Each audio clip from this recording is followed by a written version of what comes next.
మన భారత సంస్కృతికి ప్రతిబింబంగా జరుపుకునే పండుగలలో దీపావళి అతిపెద్ద మరియు ముఖ్యమైన పండుగ.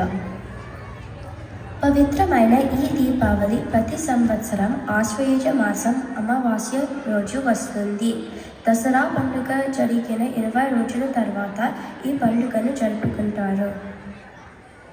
చెడుపై మంచి సాధించిన విజయానికి ప్రతీకగా ఈ దీపావళి పండుగను ఎంతో భక్తి శ్రద్ధలతో జరుపుకోవడం ఆనవాయితీ. మతంతో సంబంధం లేకుండా అందరూ కలిసి జరుపుకునే సంతోషకరమైన పండుగ ఈ దీపావళి. ఈ దీపావళి పండుగకు ఎంతో ప్రాముఖ్యత ఉంది. పురాణాల ప్రకారం శ్రీకృష్ణుని భార్య సత్యభామ ఎన్నో అకృత్యాలకు పాల్పడుతున్న నరకాసురుడు అనే రాక్షసుడిని వధిస్తుంది. ఈ రోజు రాత్రి లక్ష్మీదేవి ప్రజల ఇళ్లను సందర్శిస్తుందని నమ్ముతారు. ఈ పండుగ సందర్భంగా ప్రజలు కొత్త బట్టలు ధరించడం, దీపాలు వెలిగించడం, లక్ష్మీదేవిని పూజించడం, బాణాసంచి కాల్చి ఆనందంగా పండుగను జరుపుకుంటారు.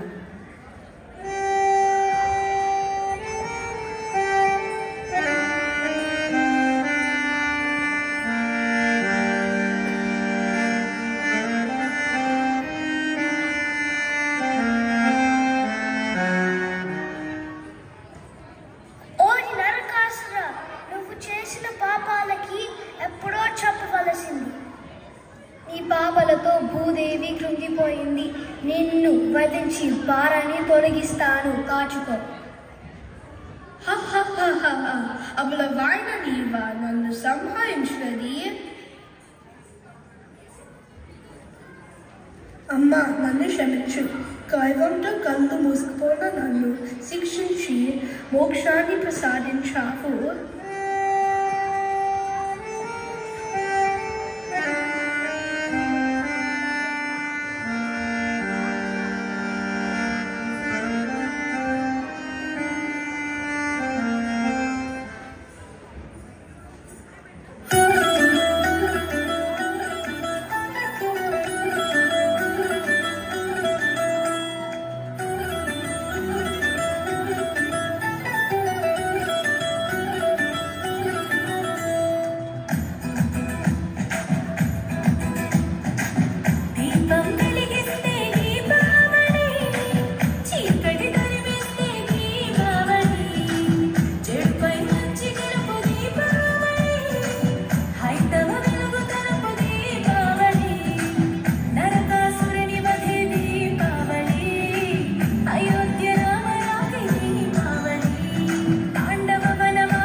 చక్కగా చూపించారు కదండి. దీనిలో నాట్యం చేసిన వాళ్ళు అండ్ స్కిట్లో చేసిన వాళ్ళు నేమ్స్ చదువుతాను. లిఖిత, అలైక్య, ప్రణీత, సాహితి, హంసిక, విద్య, సంహిత, జ్యోత్స్న, తరిణి, ఆరాధ్య, ఆరవ్, దివ్య అండ్ విశ్రుత్.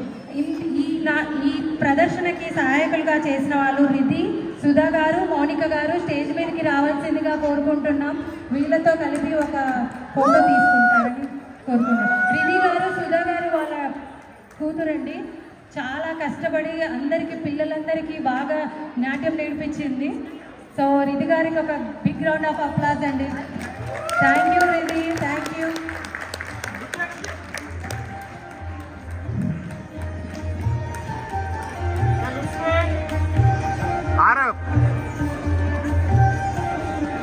Look here.